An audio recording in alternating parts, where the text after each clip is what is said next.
ನಮಸ್ಕಾರ ಸರ್. ನಮಸ್ಕಾರ ಸರ್, ನಿಮ್ಮ ಒಂದು ಹಿನ್ನೆಲೆ ಏನು, ನಿಮ್ಮ ಹೆಸರು, ಬಂದಿರ್ತಕ್ಕಂಥ ದಾರಿ?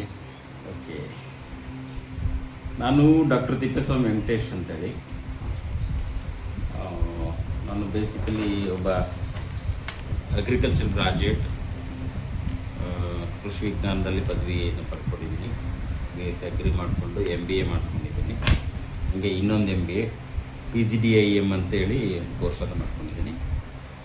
ಈಗ ನಾನು ಸುಮಾರು 8 ವರ್ಷಗಳ ಕಾಲ ಕಾರ್ಪೊರೇಟ್ ಸೆಕ್ಟ್ರಲ್ಲಿ ಕೆಲಸ ಮಾಡಿದ್ದೀನಿ, ಸೀನಿಯರ್ ಮ್ಯಾನೇಜ್ಮೆಂಟ್ ಲೆವೆಲ್ನಲ್ಲಿ. ಹಾಗೆ 12 ವರ್ಷಗಳ ಕಾಲ 4 ಇಲಾಖೆಯಲ್ಲಿ ಸರ್ಕಾರಿ ಅಲ್ಲಿ ಅಧಿಕಾರಿಯಾಗಿ 4 ಇಲಾಖೆಗಳಲ್ಲಿ ಕೆಲಸ ಮಾಡಿದ್ದೀನಿ. ಕೊನೆಯ ಇಲಾಖೆ ಕೃಷಿ ಅಧಿಕಾರಿಯಾಗಿ ಸಂಡೂರಿನಲ್ಲಿ 5 ವರ್ಷ ಕೆಲಸ ಮಾಡಿದ್ದೀನಿ. ಅದಕ್ಕಿಂತ ಮೊದಲು BBMPನಲ್ಲಿದ್ದೆ, ರೆವಿನ್ಯೂ ಆಫೀಸರ್ ಆಗಿ, RTCನಲ್ಲಿದ್ದೆ, ಟ್ರಾಫಿಕ್ ಇನ್ಸ್ಪೆಕ್ಟರ್ ಆಗಿ, ಡಿಪಾರ್ಟ್ಮೆಂಟ್ ಹೀಗೆ ಒಂದಷ್ಟು ಕೆಲಸ ಮಾಡಿದ್ದೀನಿ. 2017ರಲ್ಲಿ ನಾನು ಓಕೆ ಬರ್ತಾಯಿಲ್ಲ ಸರ್,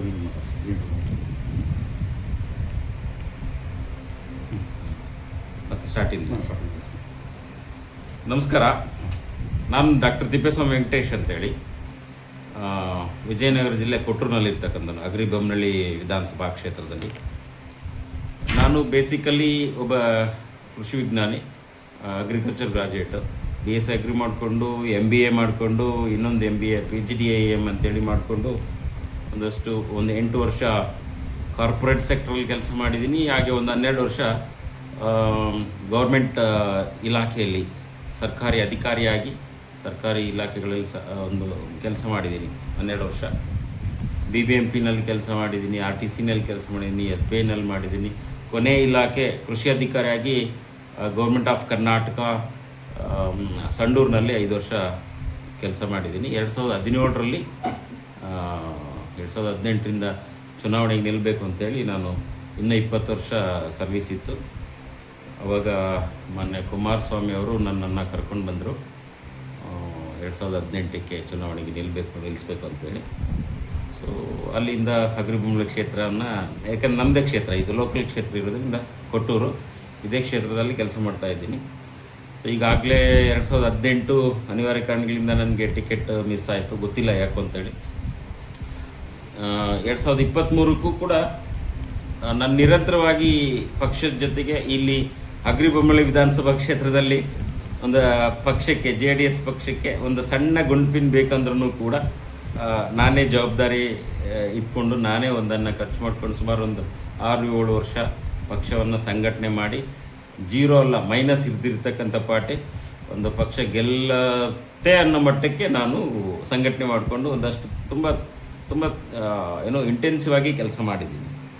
ಫಸ್ಟಿಗೆ 2017ರಲ್ಲಿ ನಾನು ನನ್ನ ನೌಕರಿಗೆ, ಅಧಿಕಾರಿಯಾಗಿದ್ದ ನೌಕರಿಗೆ ರಾಜೀನಾಮೆ ಕೊಟ್ಟು ಬಂದಾಗ ನನ್ನ ಜೊತೆಗೆ ಒಬ್ಬ ಕಾರ್ಯಕರ್ತರು ಕೂಡ JDSನಲ್ಲಿ ಇದ್ದಿಲ್ಲ. ಒಬ್ಬನೇ ಗಾಡಿ ಡ್ರೈವಿಂಗ್ ಮಾಡ್ಕೊಂಡು ಹೋಗ್ತಾಯಿದ್ದೆ, ಯಾರೂ ಇರ್ತಿರಲಿಲ್ಲ. ಬರ್ತಾ ಪ್ರತಿಯೊಂದು ತುಂಬ ಎಷ್ಟು ಮಟ್ಟಿಗೆ ಅಂತಂದರೆ ಇಡೀ ಕ್ಷೇತ್ರದಲ್ಲಿ 133 ಹಳ್ಳಿಗಳು, ಒಂದು 24 ಹ್ಯಾಮ್ಲೆಟ್ ವಿಲೇಜಸ್ ಸೇರಿ ಸುಮಾರು 36 ಗ್ರಾಮ ಪಂಚಾಯಿತಿಗಳಲ್ಲಿ ಎಲ್ಲ ಒಂದು ಸಂಘಟನೆ ಮಾಡಿ 2018ಕ್ಕೆ ಅಗೇನ್ ಮತ್ತೆ ಟಿಕೆಟ್ ಮಿಸ್ ಆಯಿತು. ಓಕೆ, ಹೋಗಲಿ ಅಂತೇಳಿ ಮತ್ತೆ ಇನ್ನೊಂದು 5 ವರ್ಷ ನಾನು ಪಕ್ಷ ಸಂಘಟನೆ ಮಾಡಿದೆ 2023ವರೆಗೆ. ಎಷ್ಟರ ಮಟ್ಟಿಗೆ ಅಂತಂದರೆ ಈಗ ಒಬ್ಬರು ಇಬ್ಬರು ಬರ್ತಾ ಹೆಂಗೂ ಆಯಿತು ಒಂದು ತಂಡ, ಸುಮಾರು 1000 ಜನ ಕಾರ್ಯಕರ್ತರನ್ನು ಇಲ್ಲಿ ನಾವು ಹುಟ್ಟಾಕಿದ್ದಾಯಿತು. JDSಗೆ ಇದ್ದರು ಆ್ಯಕ್ಚುಲಿ, ಬಟ್ ಬೇರೆ ಕಡೆ ಹೋಗ್ಬಿಟ್ಟಿದ್ರು. ಅವ್ರನ್ನೆಲ್ಲ ಮತ್ತೆ ಮನವೊಲಿಸಿ ಕರ್ಕೊಂಡು ಬಂದು JDSಗೆ ನಾವು ಇದು ಮಾಡಿದ್ವಿ. ಸೊ 2023ಕ್ಕೆ ಮತ್ತೆ ಅಗೇನ್ ಬೇರೆ ಒಂದು ಷಡ್ಯಂತ್ರ ಮಾಡಿ ನನ್ನ ಬೇರೆ ಕಾರಣಗಳಿಂದ ಇದು ಮಾಡಿದರು, ಟಿಕೆಟ್ ಸಿಗಲಿಲ್ಲ. ಹಾಗಾಗಿ ನನಗಿಂತ ಯಾವುದೋ ಒಂದು ಯೋಗ್ಯತೆ ಅನ್ನೋದಿಲ್ಲ, ಅಂಥ ಅರ್ಹತೆ ಇಲ್ಲದೆ ಇರ್ತಕ್ಕಂಥ ವ್ಯಕ್ತಿಗಳಿಗೆ ಪಾರ್ಟಿ ಟಿಕೆಟನ್ನು ಕೊಟ್ಟರು.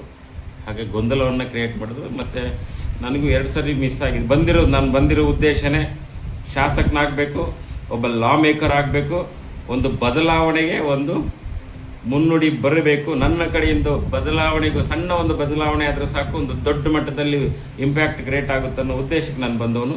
ಹಾಗಾಗಿ ನನ್ನ ಒಂದು ಸ್ವಾಭಿಮಾನದಿಂದ 2024 ಲೋಕಸಭಾ ಚುನಾವಣೆಯಲ್ಲಿ ಮಾನ್ಯ ತುಕಾರಾಮ್ ಅವರು ಮೊದಲಿಂದ ನಮಗೆ ಆತ್ಮೀಯರು, MP ಎಲೆಕ್ಷನ್ ನಿಂತಿದ್ರು ಅವರು ಮತ್ತು ನಮ್ಮ DK ಶಿವಕುಮಾರ್ ಸಾಹೇಬರ ಒಂದು ಆಹ್ವಾನದ ಮೇರೆಗೆ ನಾನು ಮಾನ್ಯ ಶಿರಾಜ್ ಶೇಖ್ ಸಾಹೇಬರು ಮತ್ತು ನಮ್ಮ ಭೀಮಾ ನಾಯ್ಕ ಅವರು ಎಲ್ಲರೂ ಸೇರಿ ನನಗೆ ಕಾಂಗ್ರೆಸ್ ಪಕ್ಷಕ್ಕೆ ಆಹ್ವಾನ ಮಾಡಿದರು.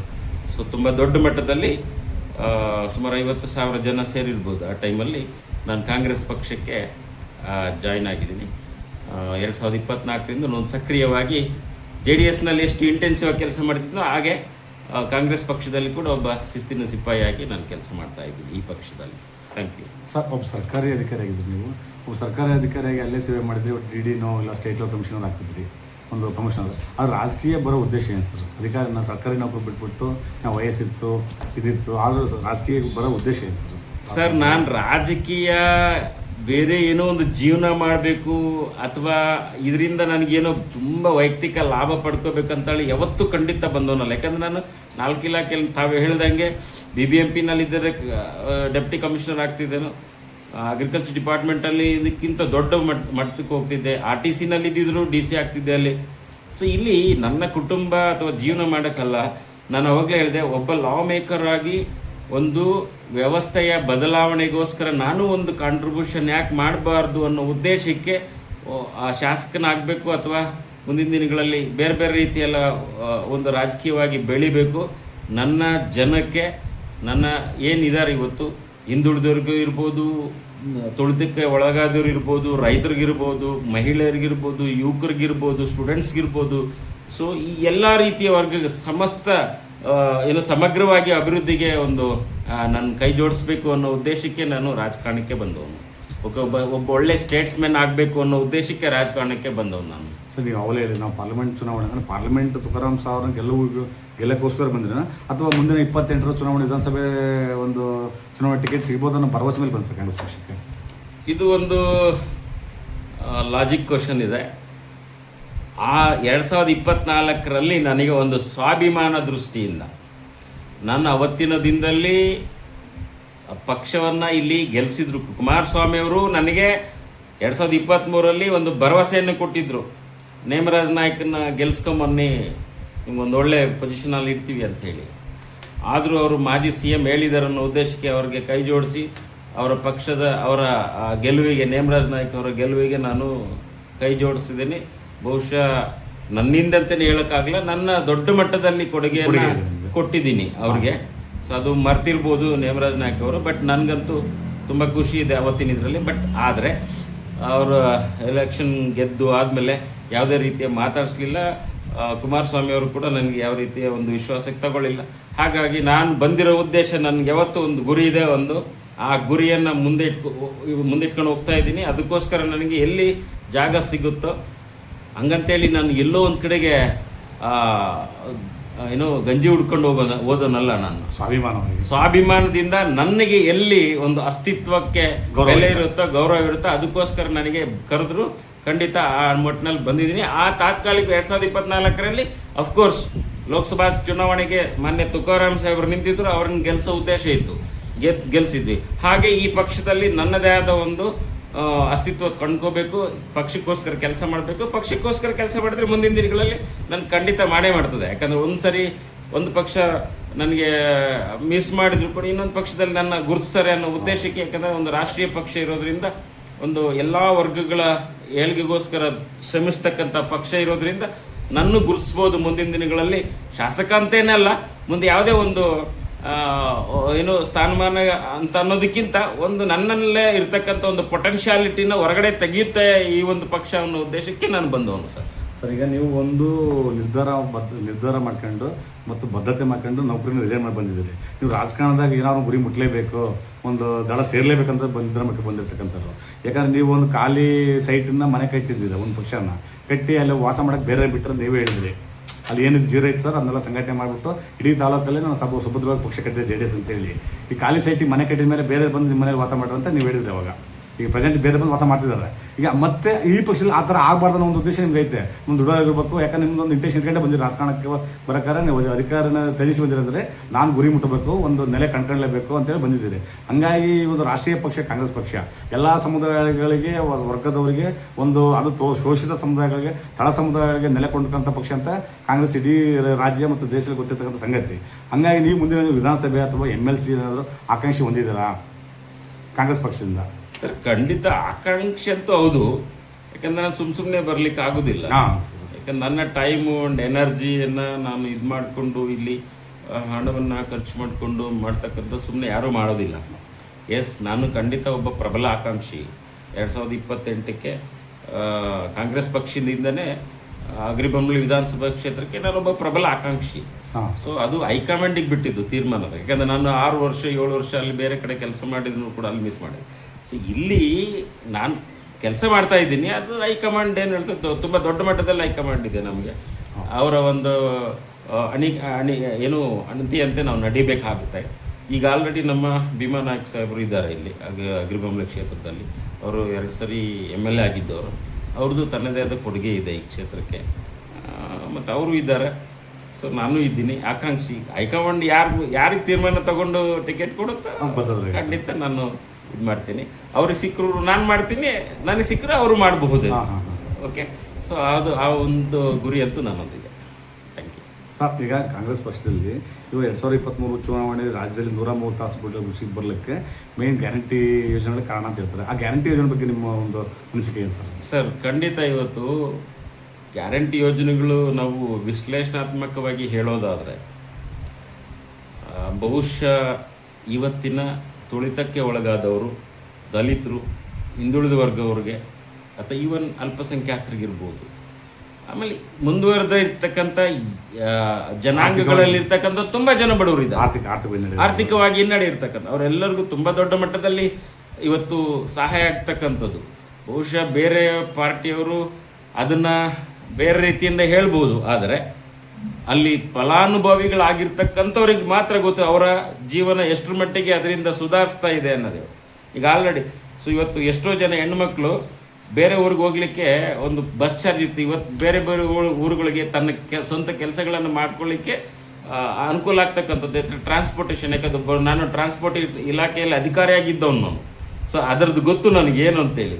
ಅದರಿಂದ ತುಂಬ ದೊಡ್ಡ ಮಟ್ಟದಲ್ಲಿ ಹೆಲ್ಪ್ ಆಗಿದೆ.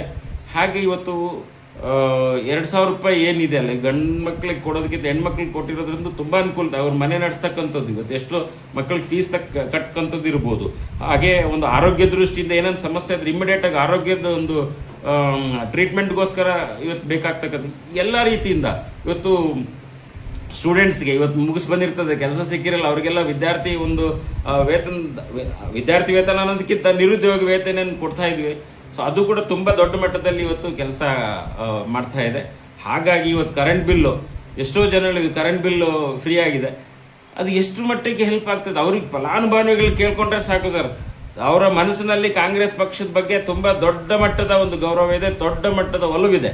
ಇವತ್ತು ಯಾರು ಏನು ಹೇಳಿದ್ರು ನಾವು ಒಪ್ಪಲಿಕ್ಕೆ ತಯಾರಿಲ್ಲ, ಇವತ್ತು ಜನನೇ ತಯಾರಿಲ್ಲ. ಹಂಗಾಗಿ ಮುಂದಿನ ದಿನಗಳಲ್ಲಿ ಮೊನ್ನೆ ಹೋದ ಸರಿ ಎಲೆಕ್ಷನ್ಗೆ ಏನು ಕೈ ಹಿಡಿದಿದ್ರು ಅದನ್ನೇ ಹೆಚ್ಚಿನ ಮಟ್ಟದಲ್ಲಿ ಮುಂದಿನ ಎಲೆಕ್ಷನ್ನಲ್ಲಿ ಕಾಂಗ್ರೆಸ್ ಪಕ್ಷವನ್ನು ಜನ, ನಮ್ಮ ಕರ್ನಾಟಕ ಜನ ಕೈ ಹಿಡಿತಾರೆ ಅಂತ ನನ್ನ ಒಂದು ಅನಿಸಿಕೆ, ಒಂದು ಭರವಸೆ ಕೂಡ. ಸರ್, ನೀವು ಪರಿಶಿಷ್ಟ ಜಾತಿಯವರು ಆಗಿರೋದ್ರಿಂದ ಈ ಸದಾಶಿವ ಆಯೋಗ ಅವರ ಬಗ್ಗೆ ಏನು ಇಷ್ಟಪಡ್ತೀವಿ ಸರ್? ಸರ್, ನಾನು ಅದ್ರ ಬಗ್ಗೆ ಮಾತಾಡಲಿಕ್ಕೆ ತುಂಬ ಸಣ್ಣವನು. ನನಗೆ ಏನೋ ಗೊತ್ತಿದೆ ಅಂತೇಳಿ ಏನೋ ಹೇಳಲಿಕ್ಕೆ ನಾನು ಬಯಸೋದಿಲ್ಲ. ಅಫ್ಕೋರ್ಸ್ ನಾನು ಒಂದು ಬೋವಿ ಸಮಾಜದಿಂದ ಬಂದಿರತಕ್ಕಂಥವನು. ಪರಿಶಿಷ್ಟ ಜಾತಿಯೊಳಗೆ ಬೋವಿ ಸಮಾಜ, ಇಡೀ ಪರಿಶಿಷ್ಟ ಜಾತಿ ಏನಿದಾರಲ್ಲ, ಎಷ್ಟು ಯಾವುದೇ ಸಮಾಜ ಇರ್ಬೋದು, ಎಲ್ಲರೂ ಆರ್ಥಿಕವಾಗಿ ಹಿಂದುಳಿದವರು, ತುಳಿತಕ್ಕೆ ಒಳಗಾದವರು. ಅಂಬೇಡ್ಕರ್ ಅವರ ಆಶಯದಂತೆ ನಮ್ಮೆಲ್ಲರಿಗೂ ಒಂದು ಇದನ್ನು ಪರಿಶಿಷ್ಟ ಜಾತಿಯಲ್ಲಿ ಸೇರಿರೋದ್ರಿಂದ ಎಲ್ಲರಿಗೂ ಸಮಾನವಾಗಿ ಹಕ್ಕುಗಳನ್ನು ಪಡ್ಕೊಳ್ಳೋಕ್ಕೆ ಅವಕಾಶ ಇದೆ ಸಂವಿಧಾನದಲ್ಲಿ. ಸೊ ಅದನ್ನು ಸಂವಿಧಾನವನ್ನು ಮೀರಿ ಮಾತಾಡ್ತಕ್ಕಂಥ ಯಾವ ಹಕ್ಕು ನನಗಿಲ್ಲ. ಅಷ್ಟೊಂದು ನನಗೆ ದೊಡ್ಡವನು ನಾನಲ್ಲ. ಅದು ಏನು ಸರ್ಕಾರ ತೀರ್ಮಾನ ತಗೊಳುತ್ತೆ ಅದ್ರ ಪ್ರಕಾರ ಆಗುತ್ತೆ ಸರ್. ಆಗಲಿ ಬದಲು ಎಸ್ ನಾನು ಬದ್ಧ ಆಗಿರಲೇಬೇಕು. ಸಂವಿಧಾನದ ಅಡಿಯಲ್ಲಿ ಏನು ನಡಿಬೇಕೋ ಅದು ನಡೆಯುತ್ತೆ, ಅಂಕಿಅಂಶಗಳ ಪ್ರಕಾರ ಏನು ನಡಿಬೇಕೋ ಅದು ನಡೆಯುತ್ತೆ. ಅಲ್ಲ ಕರೆಕ್ಟ್. ಸದಾಶಿವ ಆಯೋಗದ ವರದಿ ವಿರೋಧಿಸಿ ಕೆಲ ಬಂಜಾರ ಸಮುದಾಯ, ಬೋವಿ ಸಮುದಾಯ, ಕೊಳಚ ಸಮುದಾಯ, ಸಣ್ಣ ಸಮುದಾಯಗಳು ಬೆಂಗಳೂರಿಗೆ ಒಂದು ಪ್ರತಿಭಟನೆ ಮಾಡಿದ್ರಿ ಒಂದು 15 ದಿನ ಬ್ಯಾಕ್. ಅಕ್ಕ ಅದ್ರ ಬಗ್ಗೆ ಕೇಳ್ತಾರೆ ಸರ್. ವಿರೋಧಿ ಅನ್ನೋದಕ್ಕಿಂತ ಒಂದು ತುಲನೆ ಮಾಡಬೇಕಾಗುತ್ತೆ. ಯಾವುದೇ ಒಂದು ತೀರ್ಮಾನ ತಗೋಬೇಕು ಅಥವಾ ಸೌಲಭ್ಯಗಳನ್ನು ಕೊಡಬೇಕು, ಎಷ್ಟು ಪರ್ಸೆಂಟು ಆ ಪರ್ಸೆಂಟ್ ಈ ಪರ್ಸೆಂಟ್ ಅನ್ನೋದಕ್ಕಿಂತ ಒಂದು ಸೌಲಭ್ಯವನ್ನು ಕೊಡಬೇಕು ಅಂತಂದ ತಕ್ಷಣ ಅದಕ್ಕೆ ಒಂದು ವಿಶ್ಲೇಷಣೆ ಮಾಡಬೇಕಾಗುತ್ತೆ, ಒಂದು ಸರಿಯಾದ ರೀತಿಯಲ್ಲಿ ಒಂದು ಸರ್ವೆ ಮಾಡಬೇಕಾಗುತ್ತೆ. ನೋಡೋಣ ಸರ್ಕಾರ ಏನು ಇವತ್ತು ನಾಗಮೋಹನ್ ದಾಸ್ ಅವರು ಏನು ಕೊಟ್ಟಿದ್ದಾರೆ ವರದಿ, ಅದನ್ನು ಮತ್ತೊಮ್ಮೆ ಪರಿಶೀಲಿಸ್ತಾರಂತೆ. ನೋಡಿಬಿಟ್ಟು ಅದ್ರ ಬಗ್ಗೆ ತೀರ್ಮಾನ ತಗೊಳ್ತಾರಂತೆ. ನೋಡೋಣ, ಅದ್ರ ಬಗ್ಗೆ ಅದು ಬಂದ ಮೇಲೆ ಗೊತ್ತಾಗುತ್ತೆ ಸರ್. ಓಕೆ, ಎಸ್, ಯಾವುದೇ ವರದಿ ಸರ್ಕಾರ ಏನು ತೀರ್ಮಾನ ತಗೊಳುತ್ತೆ, ಬಟ್ ಆದರೆ ಯಾರಿಗೂ ತೊಂದರೆ ಆಗ್ತಕ್ಕಂಥದ್ದು ಆಗಬಾರ್ದು, ಯಾರಿಗೂ ಅನ್ಯಾಯ ಆಗಬಾರ್ದು ಇಲ್ಲಿ. ಓಕೆ, ಉದ್ದೇಶನೇ ಅದು. ಇವತ್ತು ಯಾಕೆ ಮೀಸಲಾತಿ ಕೊಡ್ತದೆ ಅಂತಂದರೆ, ಮೀಸಲಾತಿ ಕೊಡೋ ಉದ್ದೇಶ ಇಷ್ಟೇ, ಯಾರಿಗೂ ಅನ್ಯಾಯ ಆಗಬಾರ್ದು, ಸಮಾನವಾಗಿ ಹಂಚಬೇಕು, ಸೌಲಭ್ಯಗಳನ್ನು ಹಂಚಬೇಕು, ಸೌಲಭ್ಯಗಳು ಸಿಗಬೇಕು ಅನ್ನೋ ಉದ್ದೇಶದಿಂದ ಯಾವುದೇ ಜಾತಿಯಲ್ಲಿ ಇರ್ಬೋದು ಅವ್ರನ್ನ ಅದಕ್ಕೋಸ್ಕರ ಆ ವರ್ಗದಲ್ಲಿ ಸೇರಿಸಲಾಗಿರುತ್ತೆ. ಓಕೆ, ನೋಡೋಣ ಮುಂದಿನ ದಿನಗಳಲ್ಲಿ ಏನಾಗುತ್ತೋ. ಸರ್, ಈಗ ಸರ್ಕಾರ ಬಂದು 2 ವರ್ಷ ಸರ್, ಕಾಂಗ್ರೆಸ್ ಸರ್ಕಾರ ಕರ್ನಾಟಕ ರಾಜ್ಯದಲ್ಲಿ. ಆ ಸರ್ಕಾರದ ಒಂದು ಆಡಳಿತ ಬಗ್ಗೆ ಏನು ಸರ್? ಸರ್, ಅದ್ಭುತವಾಗಿ ನಡೀತಾ ಇದೆ ಕರ್ನಾಟಕ ಸರ್ಕಾರ. ಬೇರೆ ಯಾರು ಏನು ಹೇಳಿದ್ರು ನಾವು ಒಪ್ಪೋದಿಲ್ಲ. ಮಾನ್ಯ ಸಿದ್ದರಾಮಯ್ಯ ಸಾಹೇಬರ ಅವರು ಆಡಳಿತ ವೈಖರಿ, ಅವರ ಅಡ್ಮಿನಿಸ್ಟ್ರೇಷನ್, ಅವರ ಪವರ್ ಪೊಟೆನ್ಷಿಯಾಲಿಟಿ ಅನುಭವ ತುಂಬ ಚೆನ್ನಾಗಿದೆ. ನಾನು ಹೇಳ್ತೀನಲ್ಲ, ಅಫ್ಕೋರ್ಸ್ ಸರ್ಕಾರದ ಮೇಲೆ ಏಳು ಬೀಳುಗಳಿರ್ಬೋದು ಅಥವಾ ಪ್ಲಸ್ ಮೈನಸ್ ಇರ್ಬೋದು. ನಮಗಂತೂ ಒಬ್ಬ ಸಾಮಾನ್ಯ ನಾಗರಿಕನಾಗಿ, ಒಬ್ಬ ಜವಾಬ್ದಾರಿಯುತವಾದ ರಾಜಕಾರಣಿಯಾಗಿ, ಒಂದು ಪಕ್ಷದ ಶಿಸ್ತಿನ ಸಿಪಾಯಿಯಾಗಿ ನಾನು ಹೇಳೋದಾದರೆ, ನಮ್ಮ ಸರ್ಕಾರ ಅದ್ಭುತವಾಗಿ ನಡೀತಾ ಇದೆ. ಇದು ಎಲ್ಲ ವರ್ಗದ ಜನರ ಒಂದು ಆಶಯದಂತೆ, ಎಲ್ಲ ವರ್ಗದ ಜನರ ಏಳಿಗೆಗೋಸ್ಕರ ನಮ್ಮ ಸಿದ್ದರಾಮಯ್ಯ ಸಾಹೇಬರು ಮತ್ತು DK ಶಿವಕುಮಾರ್ ಸಾಹೇಬರ ಒಂದು ನೇತೃತ್ವದಲ್ಲಿ ಎಲ್ಲ ಮಂತ್ರಿಗಳ ಒಂದು ಕೈ ಜೋಡಿಸೋದ್ರ ಮುಖಾಂತರ ಎಲ್ಲ ಅವರ ಮತ್ತು ಶಾಸಕರುಗಳು ತುಂಬ ಚೆನ್ನಾಗಿ ಕೆಲಸ ಮಾಡ್ತಿದ್ದಾರೆ. ನಮ್ಮ ಕರ್ನಾಟಕ ಸರ್ಕಾರ ನಮ್ಮ ಕರ್ನಾಟಕವನ್ನು ತುಂಬ ಅಭಿವೃದ್ಧಿ ಮಾಡೋದ್ರಲ್ಲಿ ಹೆಚ್ಚಿನ ಒಂದು ಪಾಲನ್ನು ವಹಿಸ್ತಾ ಇದೆ ಅಂತ ಹೇಳಿದರೆ ತಪ್ಪಾಗಲಿಕ್ಕಿಲ್ಲ. ತುಂಬ ಅದ್ಭುತವಾಗಿ ನಡೀತಾ ಇದೆ ಸರ್ಕಾರ. Thank you so much sir. ಈಗ ಇದೇನು ಇದು ಒಂದು ಪಾರ್ಲಿಮೆಂಟು ಪುನರ್ವಿಂಗಡಣೆ ಆಗ್ತಕ್ಕಂಥ ಒಂದು ಸುದ್ದಿ ಇದೆ ಸರ್, ಲೋಕಸಭಾ ವಿಧಾನಸಭೆ. ಅಲ್ಲಿ ಆದರೆ ನಿಮ್ಮದು ಏನು ಸರ್? ಈಗ ಜನಗಣತಿ ಆಗುತ್ತೆ ಫಸ್ಟು ಸೆಂಟ್ರಲ್. ಹಾಂ, ಅದಾದಮೇಲೆ ಒಂದು ಡಿಲಿಮಿಟೇಷನ್ ಆಗುತ್ತೆ as per population and area. ಅದ್ರ ಏನು ತೀರ್ಮಾನ ತಗೊಳುತ್ತೋ ಸರ್ಕಾರ under the constitution of India. So we have to be abide by the constitution of India rules and regulations. So ಹಾಗಾಗಿ ನೋಡೋಣ ಏನು ತೀರ್ಮಾನ ತಗೊಳುತ್ತೋ ಅದ್ರ ಬೇಸಿಸ್ ಮೇಲೆ ಏನು ಆಗು ಹೋಗುಗಳಿರ್ತದೆ, ಸಾಧಕ ಬಾಧಕಗಳಿರ್ತದೆ. ಅದ್ರ ಬೇಸಿಸ್ ಮೇಲೆ ನಾವು ಆ್ಯಸ್ ಎನ್ ಇಂಡಿವಿಜುವಲ್ ನಾವು ತೀರ್ಮಾನ ತಗೊಳ್ಬೇಕಾಗುತ್ತೆ. Thank you sir. ನಮಸ್ಕಾರ.